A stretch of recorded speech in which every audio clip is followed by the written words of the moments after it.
Rome didn't always kill its enemies. Sometimes it did something worse. It took their daughters. Not as prisoners. Not as guests. As living proof that a kingdom had been broken, and could be broken again with a single order. Behind Rome's victories was a quieter weapon. A weapon that didn't need swords or legions. Royal girls, princesses, were taken from defeated courts and turned into political hostages. This is how it worked. And this is what it did to the ones who lived through it.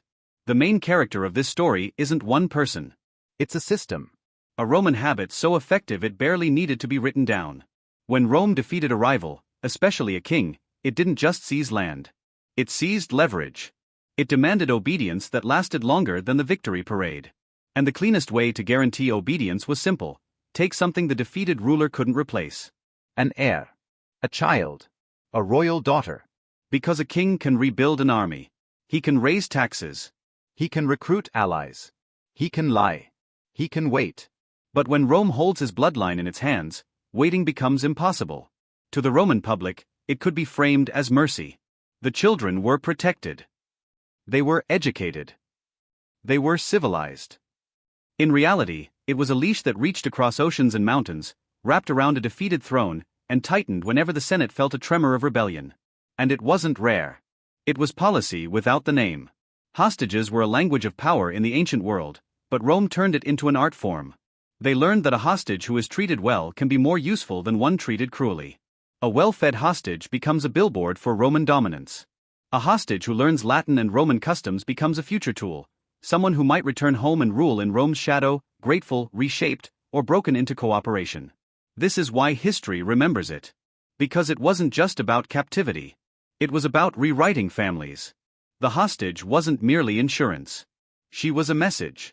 She was the silent figure standing behind every treaty. Behind every alliance signed at spearpoint. Behind every promise of tribute. The defeated king could sit on his throne and pretend he was still sovereign, but at night, he would imagine Rome's hand on his daughter's shoulder. And the hostage herself? She lived in a cage made of marble. Some were placed in the households of powerful Romans. Some were held under state watch. Some were paraded, subtly or openly, so that crowds could see what victory looked like. They were taught to smile. To speak carefully. To understand that every breath depended on the mood of strangers. A Roman general could spare a king's life, then destroy him later by destroying his hope.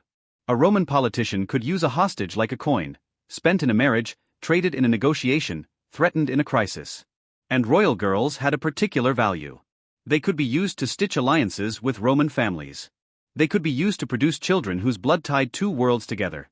Children who might inherit claims, calm borderlands, or ignite wars. It sounds cold because it was cold. And in a world where kings spoke proudly of honor, Rome spoke a different dialect: control. Now we narrow the lens. Because among all the nameless hostages and forgotten daughters, one story shows the machinery clearly: how Rome wins, how Rome forgives, and how Rome keeps its boot on a throat for generations. A princess taken after defeat. Kept alive so her father would obey. Raised under the eyes of the people who destroyed her home. Not to save her. To own her future. Before the hostage, there is the kingdom. Picture a court that still believes Rome can be resisted. A place where the walls are old, the bloodlines older, and the royal family's name carries weight like armor. The king sits high, not because he is gentle, but because he is feared. His rule is a kind of gravity. People orbit it because the alternative is chaos. His daughter grows up in a world of rehearsed confidence. She hears war councils through stone corridors. She watches messengers arrive with dust on their faces and panic behind their eyes. She learns early that politics is not conversation. Politics is pressure. It's who blinks first. And her father does not blink. He is powerful because he can command men to die and they will do it. He is feared because he knows exactly how fragile loyalty is, and he buys it with rewards or terror. He is important because he sits on a frontier Rome wants. Rome always wants frontiers. At first, Rome's approach feels almost polite. Envoys. Treaties. Fine words about friendship. But the words are backed by something heavier than language. Legions marching like machines, roads that appear where wilderness used to be, supply lines that turn distance into a weapon. The king refuses to bow. The court whispers that this is bravery. The people call it pride. The princess watches the adults pretend confidence is the same as safety. Then come the moments that change the air. A neighboring ruler switches sides. A trade route is cut. A Roman general arrives, not with rage, but with calm certainty. Wars don't always start with a scream. Sometimes they start with a ledger. Rome counts. Rome calculates. Rome waits until the odds are insulting. The kingdom rallies. Warriors paint themselves with oaths. Priests promise victory. The king looks at his daughter and sees his legacy, proof that his name will outlive him. She sees him and believes it. That belief is what makes the fall so brutal. Because Rome doesn't just defeat armies. Rome defeats stories. When battle finally comes, it is not heroic. It is efficient. It is mud, confusion, and the terror of realizing the enemy is not afraid. Rome's soldiers don't fight like men chasing glory. They fight like a wall moving forward. The king loses ground. Fortresses that were unbreakable become liabilities. Allies vanish. Supplies fail. The kingdom's confidence cracks, then splits. And still, the king refuses the one thing Rome offers first: submission. Because submission is public. It is humiliating. It makes a king look small. But Rome has learned something about kings. If you want a king to obey, don't threaten his life. Threaten what he loves more than life. And that is when the princess stops being just a daughter. She becomes a target. A future hostage. A living chain. In the last months before defeat, betrayal isn't an event. It's an atmosphere. The king's council argues in tight voices. Generals blame each other. Noble families begin making practical decisions. Secret meetings, private messengers, letters sealed with wax and fear. Every man who swore loyalty starts calculating how to survive if Rome wins. Because Rome doesn't just conquer with swords. Rome conquers with offers. One city is promised lighter taxes. One noble is promised his lands. One commander is promised his life. Suddenly the kingdom's unity is a costume everyone is tired of wearing. The princess feels it first in small ways.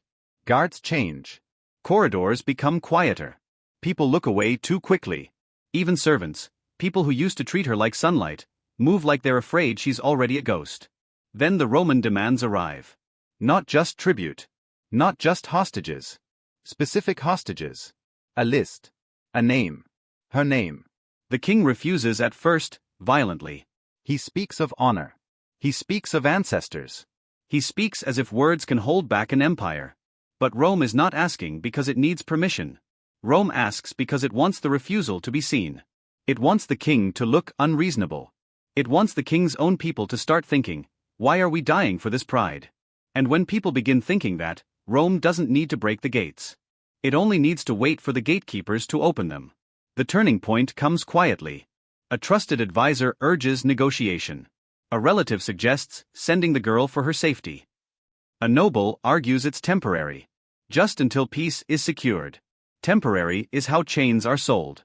The king hesitates, not because he doesn't love her, but because he does. Because he knows exactly what it means to hand her over. But by now, the kingdom is leaking loyalty like blood. Rome has already won the war of endurance. Every day of resistance costs more. Every day makes surrender uglier. Then, in the worst moment, someone close chooses Rome. A city defects. A garrison stands down. A gate opens at night. Suddenly Roman soldiers are inside places they were never supposed to reach. The king tries to rally. He tries to punish traitors. He tries to restore fear. But fear is a weapon that breaks in the user's hand when the enemy offers a better deal. The princess is rushed through halls that smell like smoke. She's told to pack nothing. She's told to be silent. She's told this is for the kingdom. That phrase again. For the kingdom. It's always for the kingdom when the cost is paid by someone else. When she is brought before Roman officers, there is no dramatic struggle. No noble duel. No heroic last stand. There is paperwork. There are witnesses. There is a formal tone, like a transaction at a market. The Romans do not grab her like thieves.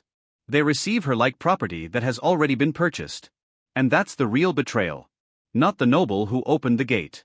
Not the advisor who whispered surrender. The betrayal is that the world is willing to call this peace. Because now Rome has what it wanted most. Not the king's body. The king's obedience. And obedience is easiest to extract when a father imagines his daughter in a foreign city, under foreign eyes, one political mood swing away from ruin. The road to Rome is long enough for reality to settle in. At first, the princess still thinks like royalty. She searches for bargains, for rules, For some line even Rome will not cross. She expects ceremony. She expects negotiation. What she gets is supervision. Polite, controlled, and absolute. Her escorts do not insult her. That would be careless. They are careful. They speak with the confidence of people who know the world belongs to them. They let her feel the difference between her old life and this one without ever raising their voices. That is how humiliation works when it's done professionally. The first humiliation is the loss of choice. When she eats, when she sleeps, when she rides, when she stops to breathe. Every decision is now permission. As they approach Roman territory, she begins to see the empire not as an idea, but as a machine. Roads cut straight through landscapes like scars. Forts placed like clenched fists. Towns that speak Roman law more fluently than their own language. Rome is everywhere. And because Rome is everywhere, she begins to understand that escape isn't a plan. It's a fantasy. When she reaches the city, the second humiliation begins. Visibility. Rome loves spectacle. Even when it doesn't hold a full triumph, it displays victory in smaller, constant ways. A foreign princess in Roman custody is a symbol that walks. A reminder to citizens that their leaders deliver results, and a reminder to foreign envoys that Rome's mercy has conditions. She is placed in a household or a guarded residence. She is given better food than many Romans will ever taste. She is given tutors. She is taught language, etiquette, religion. She is offered civilization like a gift. But the gift is a cage. Because every lesson has an unspoken meaning, you will become understandable to us. You will become manageable. You will become useful. The third humiliation is the loss of identity. Her clothes change. Her hair is styled differently. Her name is pronounced the Roman way. Her homeland becomes a topic discussed like distant gossip. And she learns the most terrifying part: she is not being destroyed. She is being preserved. Rome preserves hostages the way it preserves documents, so they can be used later. When news arrives from her homeland, it is filtered. When she speaks of her father, she must measure every word. Because a careless sentence can travel. Because Romans listen. Because Romans remember. In private, she begins to see the mechanism. When her father hesitates to pay tribute, her privileges tighten. When rumors of rebellion circulate, guards multiply. When the king sends flattering letters, she is allowed a small comfort. Her life becomes a dial Rome turns to tune a distant kingdom. Then comes the sharpest humiliation of all. A Roman political figure shows interest. Not romantic interest. Strategic interest. A marriage proposal is mentioned, casually, like it's an honor. A union that would bind her bloodline to a Roman house. A way to secure peace. A way to make the hostage permanent. She realizes she is not just collateral. She is future policy. If she says yes, she becomes a bridge Rome controls. If she says no, she becomes a problem Rome can solve. And Rome always solves problems. She understands, then, why the system is so effective. Because even if her father wanted to fight again, he now imagines her wedding in a foreign city, her children raised Roman, her homeland fading into a story she tells in a language that isn't hers. This is captivity without chains. This is domination dressed as opportunity. And back home, her father sits on his throne alive, but not free, because every act of defiance now has a face. His daughter's face. The final event is rarely a blade. Most hostages don't die in a single dramatic moment. Rome didn't need constant executions. Rome needed control. And control lasts longer when it looks reasonable. So the execution is often something quieter. A life redirected until it no longer belongs to the person living it. For the princess, the decisive moment comes when her homeland moves, when her father or her people try to break the agreement. Maybe a rival faction rises. Maybe a new king takes power and wants to prove he isn't weak. Maybe Rome simply suspects disloyalty. And suddenly, she is no longer treated like a protected guest. She is treated like a warning. Rome sends messages across the sea without ink. A restriction. A relocation. A public reminder that she is there. The Romans don't have to say, "Obey us." They let the hostage's silence say it. If unrest continues, Rome can escalate. A hostage can be denied contact. Denied comfort. Denied status. In extreme cases, removed from the household that sheltered her and placed under direct state confinement. Not a dungeon of filth, but a controlled disappearance. And that disappearance is its own kind of death. Because politically, a royal girl exists for one reason, as a visible guarantee. If Rome hides her, It means the guarantee has turned into a weapon. Now the hostage is not a symbol of mercy. She is a symbol of consequence. This is the moment the princess understands the true brutality. Not physical violence, though that threat always exists.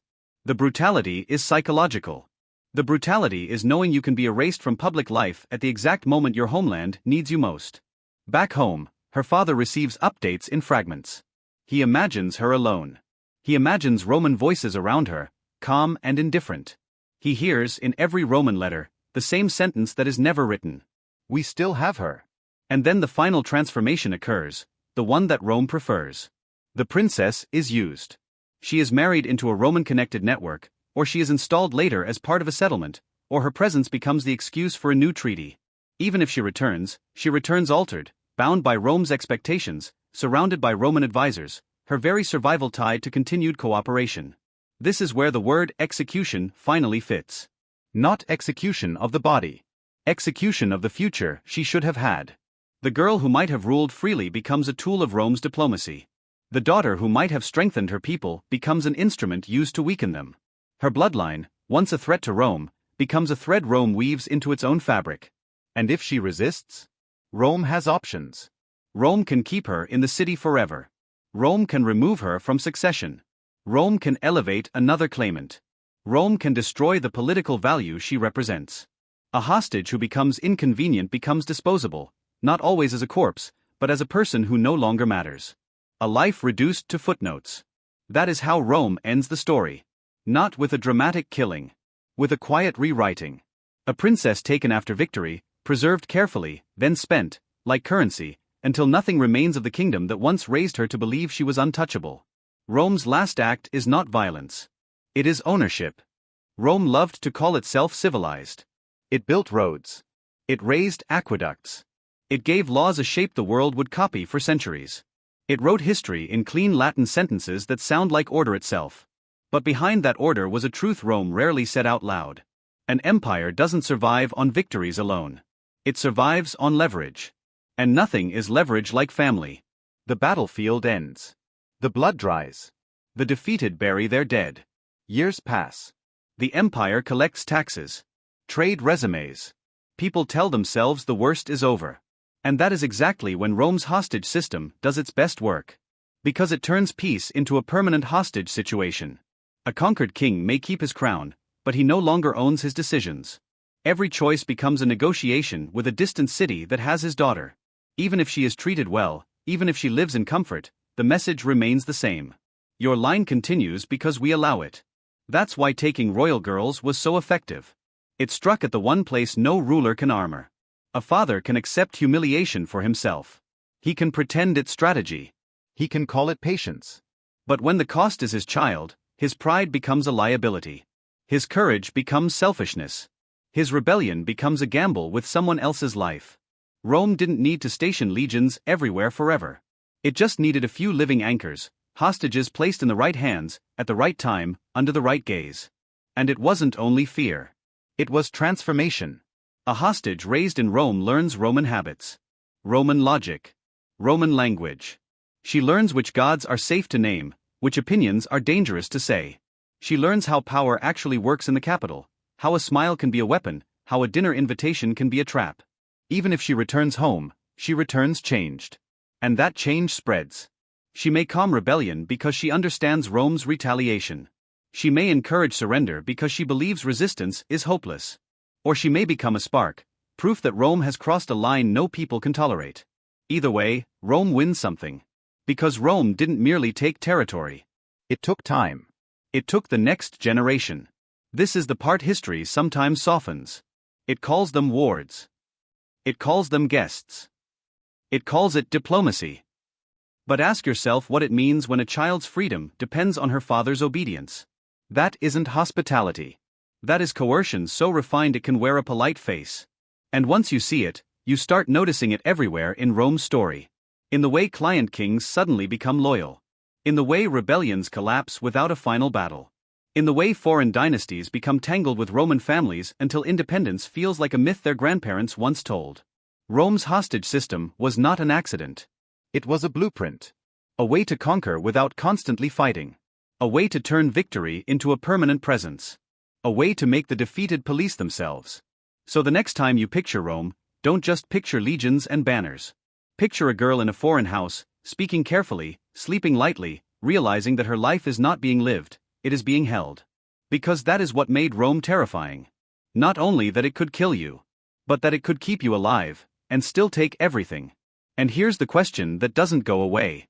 If an empire can control a king by holding his daughter, how many peace treaties in history were really just hostage notes written in beautiful handwriting?